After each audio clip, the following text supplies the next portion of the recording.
Welcome to সৌগতস diary. অনেকের একটি প্রশ্ন হচ্ছে, এই যে 9-10-এ চাকরি পেতে চলেছেন তাদের মধ্যে ফ্রেশার কতজন পেতে পারেন বা ফ্রেশারের সংখ্যা কতটা হতে পারে। কারণ আমরা 11-12-এ দেখেছি ম্যাক্সিমাম কি একদম প্রায় সবই তারা কিন্তু ইন সার্ভিস টিচার্স। তারা হয় 11-12-এ ছিলেন অথবা 9-10 থেকে উঠে এসে 11-12-এ আসছেন।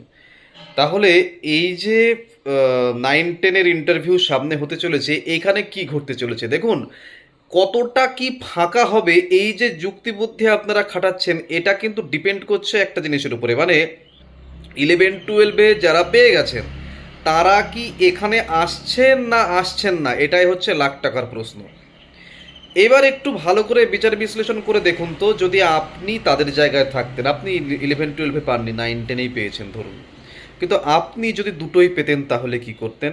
এটা 1 নম্বর প্রশ্ন। আর 2 নম্বর প্রশ্ন হচ্ছে, আগে কি এসএসসি তাদের জয়েন করিয়ে দিচ্ছে, তারপরে আপনাদের কাজ শুরু করছে, নাকি একসঙ্গেই চলছে? এখানে কিন্তু দুটো জিনিস ঘটবে। যদি ইন সার্ভিস যারা 11-12-এ পেয়ে গেছেন, দু একজন ফ্রেশারও পেয়েছে কিছু কিছু সাবজেক্টে, সেটা তো পরের কথা, কিন্তু দুটোতেই ফর্ম ফিল আপ করেছে, দুটোতেই পাশ করেছে, তারা কেন আপনার দুটোতে আসবে না? কেন? তারা তো দুটোর জন্যই তো ফর্ম ফিল আপ করেছে, সুতরাং দুটোতেই তারা আসবে। আসবে না কখন? আসবে না তখন যখন এসএসসি এদেরকে রিক্রুটমেন্টটা দিয়ে দেবেন, এদেরকে জয়েন করিয়ে দেবেন। বুঝতে পারছেন কি বলছি? মানে একজন একজন ক্যান্ডিডেট 11-12-9-10 ধরা যাক দু জায়গাতেই পেয়েছেন, 11-12-এ তাকে যদি জয়েন করিয়ে দেওয়া হয়, দেখুন এইরকম বুকের পাটা আজকালকার দিনে কারোর নেই যে 11-12-এ দূরে স্কুল হচ্ছে বলে না আমি ওই স্কুলটা নেব না, আমি 9-10-এর স্কোর ভালো আছে, আমি 9-10-এ যা হয় সেটা নেব। না, এতটা বুকের পাটা কারোর নেই। 11-12-এ যারা পেয়েছেন তাদের 9-10-এ ভালো স্কোর থাকা সত্ত্বেও তারা কিন্তু 11-12-এই জয়েন করবে, কারণ চাকরিটা ভাই দরকার। এবং মারা তো সবাই 2016-র প্রায়, সুতরাং একটা চাকরি দরকার। দূরে হলেও যাব, যেভাবেই হোক আমাকে চাকরিটা সিকিউর করতে হবে, সুতরাং তারা কিন্তু 11-12-এ যাবেন। এইবার যদি জয়েন তাদের হয়ে যায়, তারপরে আপনাদের যে নবম দশমে যে আসার ব্যাপারটা, তাদের প্রায় নেই বললেই চলে তখন আর কি। হ্যাঁ, তারা আর কেউ আসবে না, কারণ সেটেলমেন্ট হয়ে যাচ্ছে তাদের একটা নতুন জায়গায়। প্লাস একটা সাইকোলজিক্যাল ব্যাপার থাকে, স্যালারির ডিফারেন্স অনেক বেশি, যে বেতন কাঠামো বা স্যালারি স্ট্রাকচার সেটা অনেকটা বেশি 11-12-এ। সুতরাং ওখানে জয়েন করবার পরে আবার 9-10-এ এসে তারা আর কেউ হামলে পড়তে যাবেন না। একান্তই যদি দেখা যাচ্ছে সুন্দরবনে বা এরকম জায়গায় খুব কষ্ট করে যেখানে থাকতে হয়, সুন্দরবন বললাম বলে আবার কেউ রাগ করবেন না, কারণ আমি একটা আহ, মানে প্রতিকূল পরিবেশের কথা বোঝাতে আমি সুন্দরবন কথাটা বললাম, সেরকম জায়গায় যদি পড়েন তখন আসতে পারেন আর কি। কিন্তু তাছাড়া কেউই মানে সাইকোলজিক্যালি তারা সেট হয়ে যান ওই জায়গাটাতে, তাই কেউ আর আসবেন বলে আমার মনে হয় না। আর এখানে একটা ব্যাপার হচ্ছে, এইবার যদি তাদের জয়নিংটা না করেই আপনাদের ইন্টারভিউয়ের প্রসেসিং শুরু হয়ে গেল, সমস্ত কিছু, এবার কি হবে? তারা তো অটোমেটিক আসবে তো। তারা এখনো জয়েন করেননি, সুতরাং তারা এখনো চাকরি মানে নতুন চাকরি শুরুই করছেন না।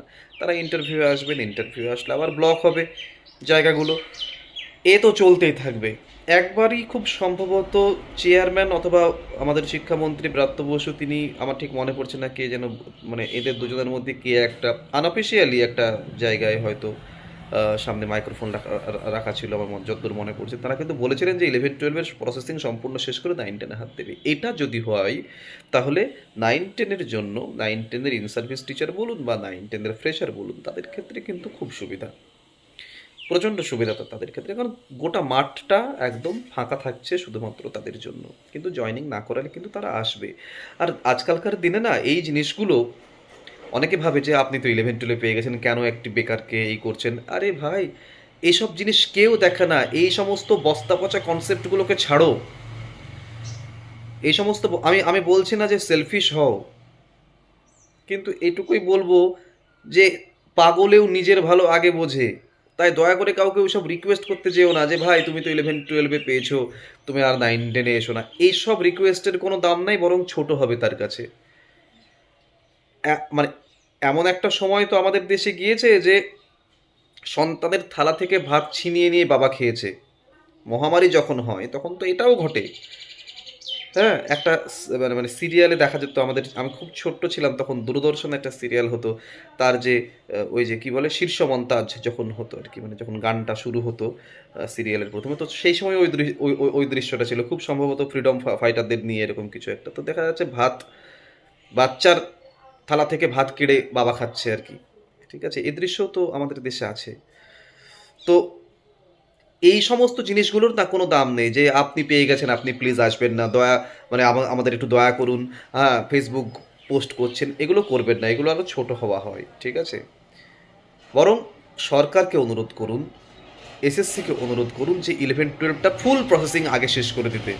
তাহলে যদি আপনাদের কিছু কিছু নয়, আপনাদের একদম গোটা মাঠ পড়ে থাকবে এবং প্রচুর প্রচুর প্রচুর ফ্রেশার এই 9-10-এ কিন্তু চাকরি পাবেন। ঠিক আছে, না হলে আবার ঝুলিয়ে রাখা, আবার ওই 11-12-এর ক্যান্ডিডেটস যদি এখানে চলে আসে, আসার পরে আবার দেখা যাচ্ছে তারা হয়তো ইন্টারভিউ দেওয়ার পরে আর প্রসেসিংয়ে থাকলো না, সুতরাং আবার সেকেন্ড ফেজ হবে কিনা, আবার ওয়েটিং থেকে ডাকা হবে কিনা, এই ধরনের কিন্তু জিনিসপত্র চলতেই থাকবে। সুতরাং 11-12 যদি আগে কমপ্লিট হয়ে যায়, সব দিক থেকে আপনাদের মঙ্গল। এটুকুই বলবো যে যা কিছু হয়ে যাক না কেন, 11-12-এর থেকে 9-10-এ কিন্তু প্রচুর ফ্রেশার জব পাবেন। অনেকেরই ধারণা যে 11-12-এর মতোই হবে, হয়তো না, এরকম না, প্রচুর প্রচুর ফ্রেশার চাকরি পাবেন। ঠিক আছে, তারা পড়াশোনা করুন। আমার সৌগতস ডায়েরি চ্যানেলে ইন্টারভিউ সংক্রান্ত প্রচুর ভিডিও দেওয়া রয়েছে এবং সেখানে সিচুয়েশন বেসড প্রশ্ন, বিএডের জিনিসপত্র একদম থরে থরে সাজিয়ে দিয়েছি। এবং আমার যে ভিডিওগুলোর একটাই উদ্দেশ্য থাকে, আমি যে টপিকে কথা বলবো সেই টপিকে, সেই ভিডিওটার বাইরে আর যেন কোনো প্রশ্ন না হয়, সেইভাবেই সমস্ত ভিডিও রেডি করা রয়েছে। আপনারা সেই ভিডিওগুলো ভালো করে দেখুন। ভিডিওর ভিউজ কম হচ্ছে দেখে বুঝতে পারছি আপনারা একটু পড়াশোনার বাইরেই আছেন এখন আর কি। ঠিক আছে, আবার যেই একটা নোটিফিকেশান জারি হয়ে বলবে যে আবার 7 দিন পরে বা 10 দিন পরে ইন্টারভিউ, তখন বিশাল ভিউ হয় ভিডিওর আর কি। কিন্তু এখন থেকে যদি প্রিপারেশন না নেন, যদি সময়টাকে ইউটিলাইজ না করেন, মনে রাখবেন আগামী দিনে কিন্তু দুর্ভোগ অপেক্ষা করছে আপনার। সময় আছে, সময়টাকে ইউটিলাইজ করুন, সমস্ত কিছু রেডি করুন। আমার ভিডিওতে আমি সমস্ত কিছু সেইভাবেই সাজিয়ে দিয়েছি। যদি মনে করেন আমার সমস্ত ক্লাসের পিডিএফ দরকার, এই নম্বর থেকে আপনারা পিডিএফও কালেক্ট করে নিতে পারেন। সমস্ত কিছুই রেডি করা রয়েছে। সমস্ত ভিডিও যদি আপনারা 3বার 4বার দেখে নেন, এক একটা ভিডিও আপনাদের অটোমেটিক আত্মস্থ হয়ে যাবে। সেখান থেকে নোট ডাউন করুন বা পিডিএফ নিয়ে দিন, যা ইচ্ছে করুন, কিন্তু রেডি করুন। আরও কী কী জিনিসপত্র লাগবে আমাকে কমেন্ট সেকশনে জানান, সেগুলো কিন্তু আমি সমস্ত তৈরি করে দেওয়ার চেষ্টা করছি। এবং এগুলো একদম নিতান্তই ভালোবাসা থেকে করা। এই একটা ভিডিও দেখেন হয়তো 8 থেকে 10 মিনিটের, কিন্তু তার তার তার জন্য কিন্তু আমার প্রচুর পরিশ্রম থাকে এবং সেগুলোকে মানে এক জায়গায় করা, শ্যুট করা, তারপরে এডিট করে, তারপরে এটাকে দেয়া আর কি, ট্যাগ লাগিয়ে, থাম্বনেল বানিয়ে ইউটিউবে দেয়া, এর মধ্যে কিন্তু প্রচুর সময়, 3 ঘন্টা 4 ঘন্টা, কখনো 5 ঘন্টাও লেগে যায় এই সমস্ত প্রসেসিংয়ের জন্য। যে কারণে আপনারা যা লাগবে আমাকে বলুন, কমেন্ট বক্সে জানান, সেই হিসেবে সেগুলোও রেডি করে দেওয়া হবে, কোনো অসুবিধা নেই। ভালো থাকুন। যদি ইন্টারভিউ সংক্রান্ত কোনো প্রশ্নোত্তর তৈরির দরকার হয়, এই নম্বরে আমার সঙ্গে যোগাযোগ করতে পারেন। আমি 1 থেকে 1.5 দিনের মধ্যে সেগুলো সবাইকে উইথ অ্যান্সার ক্লিয়ার করে দিই। কিন্তু ভেরিফিকেশন সংক্রান্ত বা এই যে আলোচনাটা করলাম এই ভিডিওতে, এই সংক্রান্ত কোনো রকমের কোনো ফোন করবেন না, কোনো মেসেজ করবেন না। আমি রিপ্লাই দেবো না। আমি যেটুকু জানি সেটুকু কিন্তু আমি ভিডিওতেই বলে দিই। ঠিক আছে? কিন্তু এই সমস্ত বিষয় নিয়ে আমি কোনো ফোন আলাপ করতে চাই না। কারণ সময়টা নষ্ট হয়। সেই সময়টুকু আমি আপনাদেরই স্টাডি ম্যাটেরিয়াল তৈরির কাজে ব্যয় করতে চাই। কেমন? সেটাতে আপনাদের উপকার বেশি হবে। ভালো থাকুন। ভিডিওটি ভালো লেগে থাকলে ভিডিওটি লাইক করুন, ভিডিওটি শেয়ার করুন এবং চ্যানেলে নতুন হলে চ্যানেলটি সাবস্ক্রাইব করুন। মনে রাখবেন, একটা 8 থেকে 10 মিনিটের মধ্যে এত স্টাডি মেটেরিয়াল এত সহজভাবে বুঝিয়ে দেওয়ার প্রয়াস, সেটা কিন্তু খুব একটা ইউটিউবে অন্যান্য চ্যানেলে নেই। আছে, খুব একটা নেই। তাই সৌগতস ডায়েরি চ্যানেলটি অবশ্যই সাবস্ক্রাইব করুন এবং ভালো থাকুন। দেখা হচ্ছে পরের ভিডিওতে খুব তাড়াতাড়ি।